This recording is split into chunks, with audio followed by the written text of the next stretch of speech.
Ramalan Jayabaya, pengganti Presiden Jokowi tahun 2024. Maharaja Jayabaya adalah Raja Kediri yang memerintah sekitar tahun 1135 sampai 1157. Nama gelar lengkapnya adalah Sri Maharaja Sama Panji Jayabaya, Sri Warmaswara, Matusudana, Awataranindita, Sudri Singa, Parakrakrama Udungga Dewa. Banyak ramalan Jayabaya benar-benar menjadi kenyataan di era modern saat ini.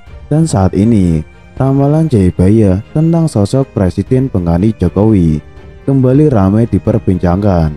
Ramalan Jayabaya ada yang beranggapan dibuat oleh Kerajaan Kediri yang mengacu nama Jayabaya sebagai penguasa kerajaan waktu itu.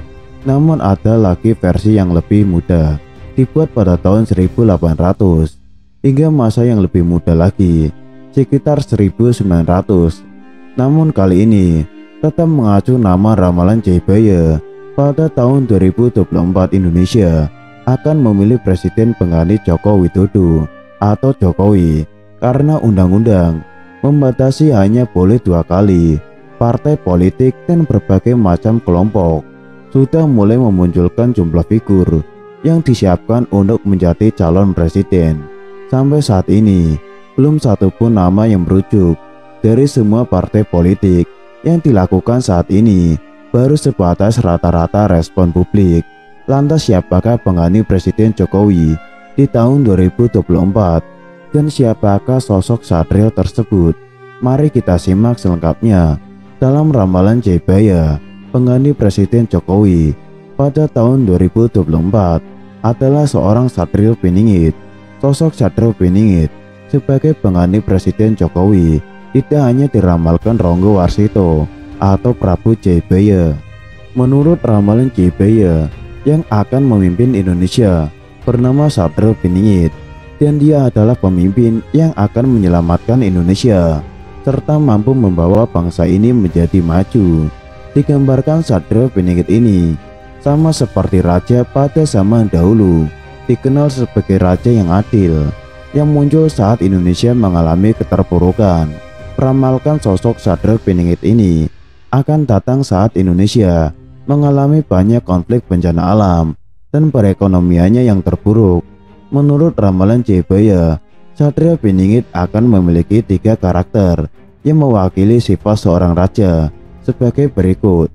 Satrio Pinandito, sosok ini adalah seseorang yang religius. Dirinya akan selalu meminta petunjuk Tuhan saat mengambil tindakan.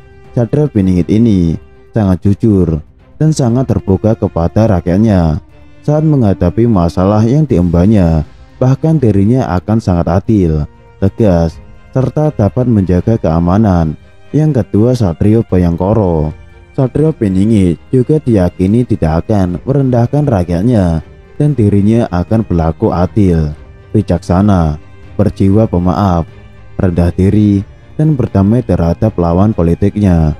Sosok ini juga sangat mengayomi dan merangkul masyarakat dengan tidak membuat batasan antara rakyat dan dirinya. Yang ketiga, Satrio Rojo. Satrio Piningit adalah sosok negarawan yang tulus, merapikan dirinya untuk kemajuan bangsa dan negara. Dirinya akan selalu mementingkan rakyatnya dibanding kepentingan pribadinya.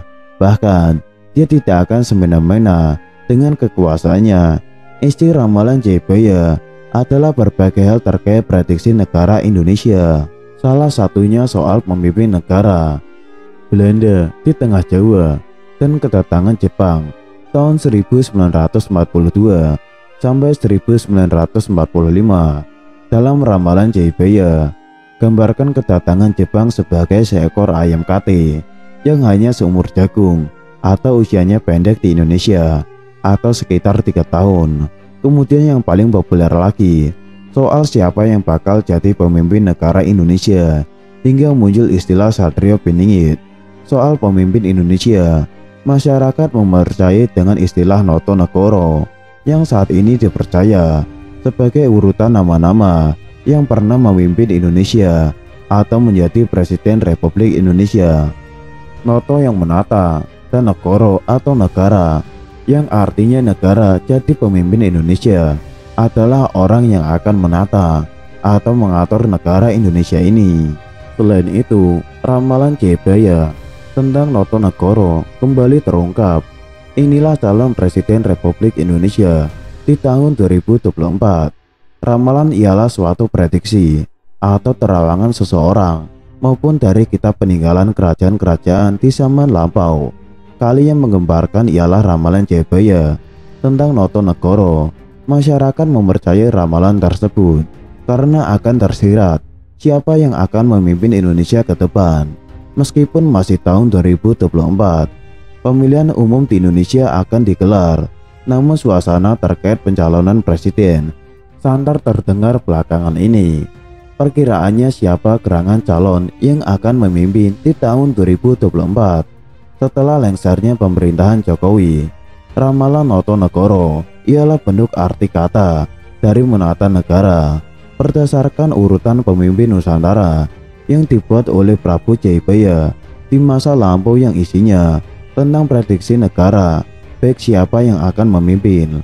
Lantas siapa sajakah daftar orang yang dikabarkan akan maju sebagai orang nomor 1 di Indonesia pada pemilu 2024? Dipercayai banyak kalangan, masyarakat Indonesia kerap mengaitkan dengan urutan nama-nama yang pernah menjadi Presiden Republik Indonesia dari kata Notonegoro tersebut.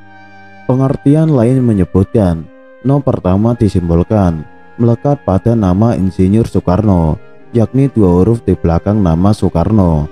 Kedua, To yang disimbolkan sebagai Presiden kedua Indonesia, yaitu Soeharto. Selanjutnya, setelah kata Noto, kemudian Negoro, orang kemudian mengaitkan dengan nama Susilo, Bambang Yudhoyono, Darino, dan Joko Widodo yang dulu waktu kecil bernama Mulyono. Pemimpin yang hanya memimpin dalam masa transisi, tidak termasuk seperti B.J. Habibie, Gus Dur, serta Megawati. Untuk diketahui, pemilihan umum presiden tahun 2024, Jokowi sudah menjabat selama 2 periode. Itu batas maksimal dan harus diganti. Setelah itu, huruf G atau G, masyarakat mulai menghubungkan dengan nama yang diusulkan akan maju dalam pemilihan presiden tahun 2024 yang memiliki akhiran nama tersebut. Adapun kedua nama tersebut, yaitu Ganjar Pranowo dan Gatot Nurmantio, dalam aksara Jawa, kedua nama tersebut memiliki nama G atau Go. Di sisi lain, Ganjar dan Gatot terdengar selalu menjadi deretan pemimpin yang berprestasi di daerahnya. Ramalan Notonegoro ini bahkan juga dikaitkan calon kandidat kuat dengan Anies Baswedan dan Prabowo Subianto. Dari penjelasan tersebut, ramalan Jayabaya Notonegoro tersebut tak harus dapat dipercaya karena belum tentu terbukti. Itulah masih sebatas ramalan.